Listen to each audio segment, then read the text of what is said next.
This podcast is brought to you by Voice and Vision, bringing help, hope, and healing to individuals, families, and communities affected by mental illness, addictions, and disabilities in southeastern Pennsylvania. Financial support for this podcast is provided by a Veterans Trust Fund grant from the Pennsylvania Department of Military and Veterans Affairs. Welcome to Untold Valor, a podcast with a unique focus on veterans, featuring stories of courage, recovery, perseverance, and strength. Listen to hear veterans share their perspectives on what it's like to battle mental health challenges, combat addictions, and overcome other adversities unique to those who have served. Welcome into another edition of Untold Valor. We are back for a second season. We're doing some more episodes and talking with veterans and all sorts of different folks and walks of life to talk about how to help our veterans through all different kind of turmoil and things that happen throughout their during service or even after the service. And we are excited to have a returning person join us here on the show. We've got Darcel, Darcy, as she likes to be called, Rideout, joining us. And Darcy, thanks for coming back. I know we talked about your story personally when you were here with us on season 1, but we're going to get into some advocacy, because how you've kind of moved from adversity to advocacy. So that's going to be our focus this week on the podcast. Welcome back in. Thanks for being here. Thank you so much for having me, Mark. Absolutely. Reverend Ben, how are you, my friend? I'm doing fantastic. Looking forward to a new season. Absolutely. Me as well. Looking forward to talking with folks and helping folks out. We've gotten a lot of great response from the first season, so looking forward to providing more information and help where we can. And so, Darcy, let's get into your kind of second half, I guess, of your story. Maybe this is your second act, if you will, right? Walks of life. We have the kind of a first act, second act, third act. And so you've moved yourself from, as you said, adversity to advocacy. Talk to us a little bit about that and kind of maybe give us a refresher for folks who did not catch your episode. Yes, thank you, Mark. I joined the Pennsylvania Army National Guard when I was 17. And the first thing that I've encountered when I went through boot camp was a very difficult time with being separated from my family and just being in a new environment. I served 11 years with the Pennsylvania Army National Guard after I gave birth to my son, he'll be 9 in August.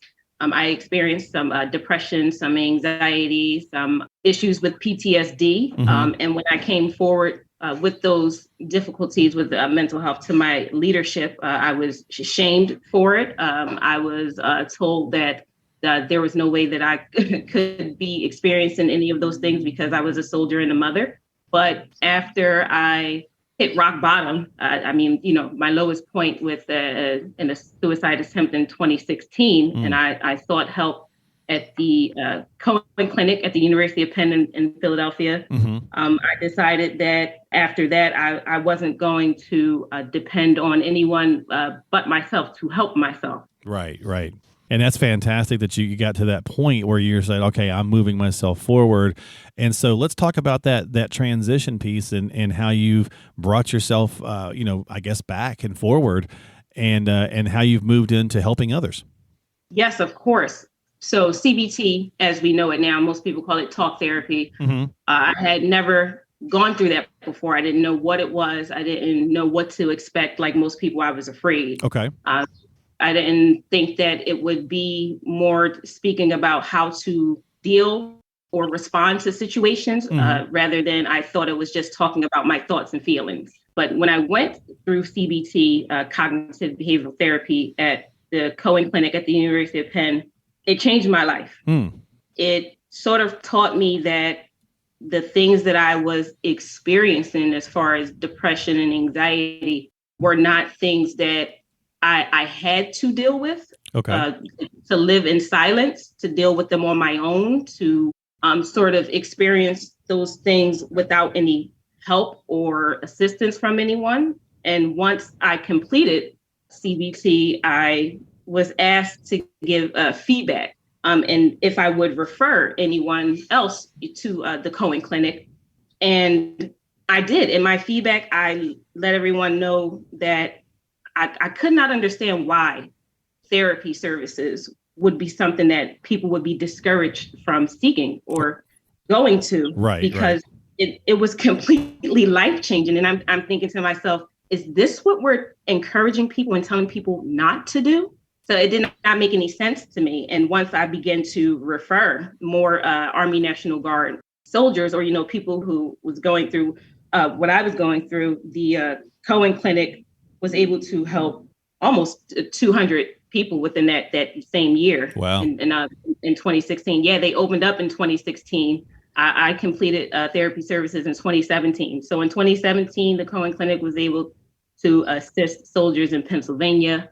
And I had a lot of my battle buddies or Army buddies come to me and say, hey, listen, thank you so much for referring me here. And I'm going to refer someone else who I know is going through a difficult time. And that is what sort of sparked the inspiration in me to help others. Yeah, and Ben, I know you can relate to that because that's something that's kind of part of your personal journey as well. We've talked about before, is really, helping others is helps yourself too. Listen, when you get a piece of this piece, the only way you can keep it is to give it away. You have to share it, and that's what I've been compelled to do. Yeah, which has really helped me a lot. Yeah, I like that. Getting a piece of the piece. That's an interesting way of putting that. I like that. So Darcy, tell us a little bit how you started to do advocacy and some things that, I was looking through some basic steps here of the CBT, and it was things like making a list and recording unproductive thoughts, different steps. Did you find anything in there more useful than another, or just kind of working through that whole process? Absolutely. There were things that was in CBT that were more useful than others, especially learning how to set goals. Okay. Some of us, we're very goal oriented, just human beings in general, the human race in general, we're goal oriented. This is why a lot of people play sports. This is why a lot of people want to move up the chain in the corporate ladder. Right. And we need to be moving forward usually as humans. And when we sit for too long, we get stagnant, not only physically, but mentally, right? Absolutely. But that's what depression is, right, Mark? So exactly. Yeah. When you think about what depression is when you sit in a bad situation, or not necessarily bad to what's happening around you, but bad to your health, your mental health. Yeah. When you sit in that situation for too long and you're unable to move on, or we call that resiliency, you're unable to bounce back from that situation. And what I learned to do in CBT was to set a goal to move on. And what my therapist taught me is that it's not always the situation, but rather how we choose to respond to the situation. The situation is always going to remain neutral. It's always going to remain indifferent. Mm-hmm. But the positivity and the negativity comes from your thoughts, your feelings, and then your behaviors, how you respond to the situation. And that was something that was very helpful to me, as well as grounding, the 5, 4, 3, 2, 1 method. And I wrote about this in my op-ed for the Philadelphia Inquirer that was published last year on Memorial Day. Okay, and what is that? The 5, 4, 3, 2, 1 method. So it's a grounding technique for anxiety. And what it does is it helps you to live in the moment and not so much in your head. And I tell people all the time, one of the hardest things for me is to get out of my head and live in the external world. And the easiest way to do that is to put yourself in the moment. So anxiety is thinking way too far into the future. What's going to happen, what may happen. It's our anticipation for pain, what may come to hurt us or to harm us or be threatening to us. And if we sit down in a moment, if we look at 5 things that we can see around us. So you want to channel all of your senses to kind of like drown out your unhelpful thoughts. 5 things around you that you can see. And if any of those 5 things that you can see is not an imminent threat or a perceived threat, then that kind of relaxes your thoughts. Okay, I don't see a threat coming. And then 4 things that you can hear.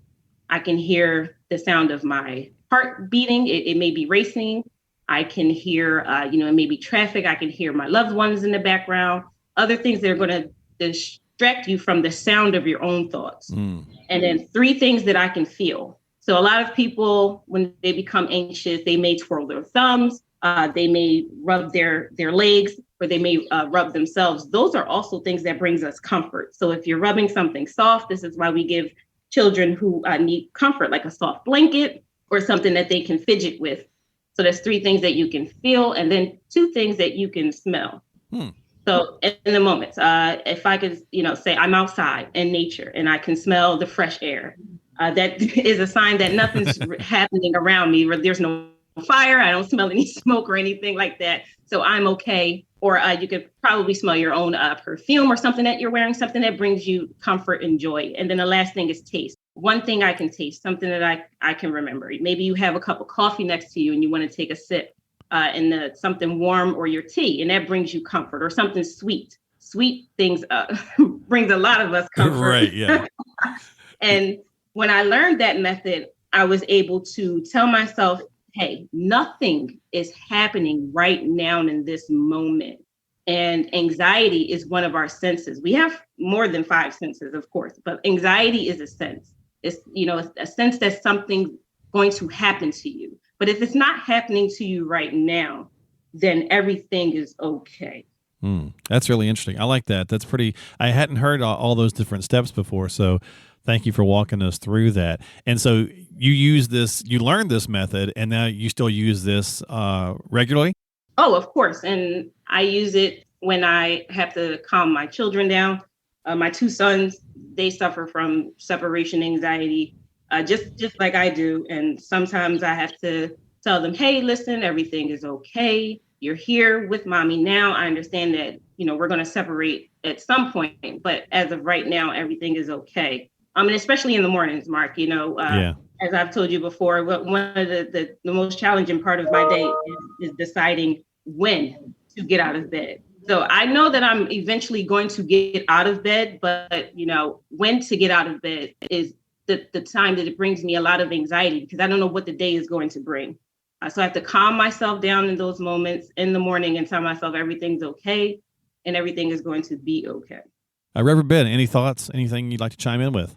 I can definitely reflect on what Darcy is saying. One of my biggest problems was me alone was in bad company. And when I was able to be with me, I began to be there for somebody else. And that's what happened with me. And that thing about that kind of mindfulness type of thing is very, very significant. And being aware of your surroundings, it kind of stops the racing thoughts in your head as well. Am I right, Darcy? Absolutely right. So what kind of advocacy steps, how are you kind of moving that ball down the field, so to speak, Darcy? How are you kind of moving that forward? Obviously, you said you're sharing these techniques with your kids, but obviously coming on our podcast and just even walking through those 5 steps is awesome, just breaking that down for folks. I know that you're also starting to, help out with the folks at Voice and Vision as well. So what other things have you got going on that advocacy standpoint, and how is that helping not only you, but others around you? That's an excellent question. So I began with being invited to sit on the board of advisors for the Stephen A. Cohen Military Family Clinic at the University of Penn back in 2017. Okay. So I've been on this advocacy journey for almost 7 years. Wow. And each day is different. And I try to tell myself that all the time. When you're moving forward with new connections and new projects, you want to focus on that particular project at the time. So when I was connected with Voice and Vision to become part of the podcast, the one thing that I wanted to do was encourage others who may be listening to be comfortable with speaking about the things that they have been through or what they are going through, because it is the power of words that is very helpful to many of us who don't have the words to speak for ourselves. And my mother always taught me that, she always taught me, use your words. And if you feel some type of way, it's okay to express that. And what I want to do more of is empowering other people to be able to have the confidence and the ability that I have gained from being empowered by someone else. And that person who empowered me was my therapist. And she explained to me how speaking about what I've gone through and, the journey that I'm on to show people that you can come out of adversity. It's not a permanent thing. It is temporary, like most things. It is temporary. You can come out of those things. And it's sort of like the story of the phoenix who, just rises from the ashes. Yeah. And when you are empowered, you feel sort of obligated to empower someone else. This is what we've seen from many other advocates before myself, like, Dr. King, who spoke for many people, not just African Americans, but, his Poor People's Campaign, and how he empowered a lot of people to come together for a common cause. And that's just where I am now. I would love to continue making connections with other veterans who come on the podcast, like, Reverend Ben, and with other organizations who are determined to sort of combat or break the stigma that is surrounding mental health, to encourage others to seek care and to seek help. I don't want anyone to think that they have to suffer in silence when they do not, when you have the power of your words. Totally agree with you. And one thing about it is, once you've been on the other side of the fence and you see and you get on the other side where the grass is really greener, you start to even wonder, what was I thinking back then? But we, because we have to change our mindset, and encouragement and empowerment helps that to happen. And when you find the truth, you definitely want to share it with someone else. Yeah, absolutely. That makes me think about asking you guys a question here. So, Darcy, for a lot of times when people are struggling, right, when they are down in the low parts of depression where you were at before you made that decision, what is there a particular guiding thing? Like, is there some kind of one mindset that really pushes you forward? Did you do this for your kids, for example? Was it like, I have to get better for my kids? Or is it really, truly, I have to get better for me, and then I can get better to help my kids? I mean, like, what's a good place for someone who maybe is in a similar situation, struggling, and they're having trouble finding a place to, I guess, to tie the boat, right? They're having trouble kind of anchoring themselves to get started. Any advice there? Any words of wisdom? Yes, of course. Motivation is to each his own. Right. So exactly. everyone is motivated by different things. For me, the motivation, it wasn't necessarily my children. Okay. Because they were okay, and they were always okay, and they're always going to be okay. I was not okay. Mm-hmm. I had to turn on my own self-love and say, hey, you need to love yourself enough to help yourself.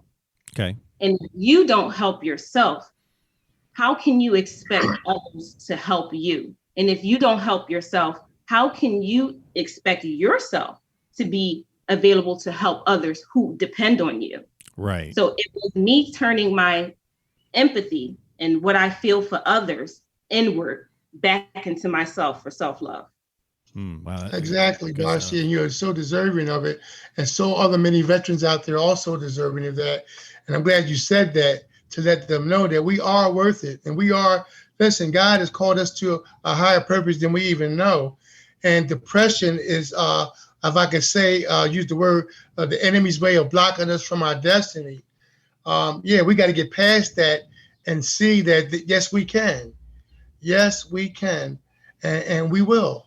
Yeah, I think no matter what hurdles we have in life, because we're all going to have them, right? There's different kinds of hurdles.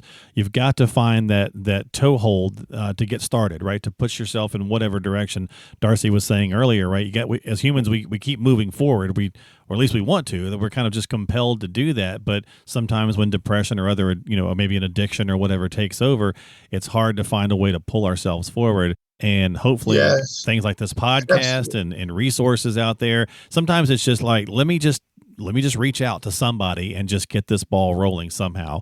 That could make all the difference. A lot of people, when I was truly depressed, deep in depression, I didn't know I was depressed. Right. But when I look back in hindsight, I remember being in a room, putting blankets up around my windows because I didn't want to see the sunshine. Mm-hmm. And I wanted to just sleep all day. I didn't know then that I was depressed. I know now that's what I was going through. Right. And then anxiety went along with it, that knot that you feel in your gut. And once we get hope, it loosens that knot up. And Darcy can identify. I know she can. Yes, of course. One thing that I always remember, and I'm not too much of a spiritual person, more than I am like a philosophical person or like a logical person. Mm-hmm. But when I did decide to, tap into the Bible after I've come out of my depression, I know the first thing that it said was, let there be light. And I know that depression is a dark place. You're in a dark place. So I can relate to you, Reverend Ben, when you say that you were taking physical steps to live in the dark. I've kept my shades down. I've gotten room darkeners. I've even went so far as to put not the blankets over, covering my windows, but over my head to keep the light out. Yeah. And the one thing I do now today, every day, and my sons complain about this, but one thing I do every day, I open up the shades. I let the sunlight in. I let there be light, because sunlight, natural sunlight is a treatment for darkness and depression. So we want to let those things out of us. And you're absolutely right, Reverend Ben. In hindsight, I did not know that was what I was dealing with and suffering from back then. But now when I think about it, I say to myself, hey, if my depression and anxiety was cancer, I wouldn't wait until it was stage 4 to treat it. There you go. I would treat it sooner. There you go. And I want to be preventive with it. I know that there is no cure for it. I know that there is only treatment, but I want to prevent it. And the best way to combat any disease or any illness is to prevent it. Yep. And the way I do that, letting in the light. That's a great place right there. That's a great way to end the podcast. Thank you so much. Let there be light, Darcy, for being here. Thanks for hanging out with us and chatting with us and talking about this. As always, I like to say we've had you on here before, but any kind of final message you'd like to share with listeners, whether it's a resource or something about advocacy, just whatever you'd like to share. Yes, absolutely. I read this book not too long ago. It's called N-Word by Young Plebo. And one of the things I've read in the book is that a hero is someone who heals their own wounds and shows others how to do the same. And I believe that that's exactly what the podcast Untold Valor and everyone who has a hand in it, I believe that's exactly what we're all doing. We're all healing our own wounds, or we have healed our own wounds, but we're showing others how to do the same. And that's how you change lives, and that's how you save lives. The world doesn't need changing. The world doesn't need saving. Rather, it's people's lives that need saving and changing. Yeah, and if it's a snowball effect. If we can help one, then they help another, and so on and so forth. We'll eventually get there, right? So. Absolutely. Thanks so much for being here. We always appreciate it. And, of course, we'll have resources and links on the show notes, as well as information at the end of the podcast here. Should you need help, make sure you're reaching out to folks. You can certainly reach out to the team at Voice and Vision at voiceandvisioninc.org, and we'll have the rest of this on here. Reverend Ben, thanks for being here with us. Darcy, thanks for being here. You guys have a lovely day. Thank you, Mark. Okay, now. And we'll see you next time here on Untold Valor. You've been listening to Untold Valor by Voice and Vision. We hope you found the information and resources discussed today helpful. As always, thank you for listening and for your support. Remember to stay connected with us through our various social media platforms, including Facebook, Instagram, and YouTube. Don't forget to visit the website, voiceandvisioninc.org. That's voiceandvisioninc.org, where you can sign up for our blog and find free resources and information on upcoming events, webinars, workshops, and get support.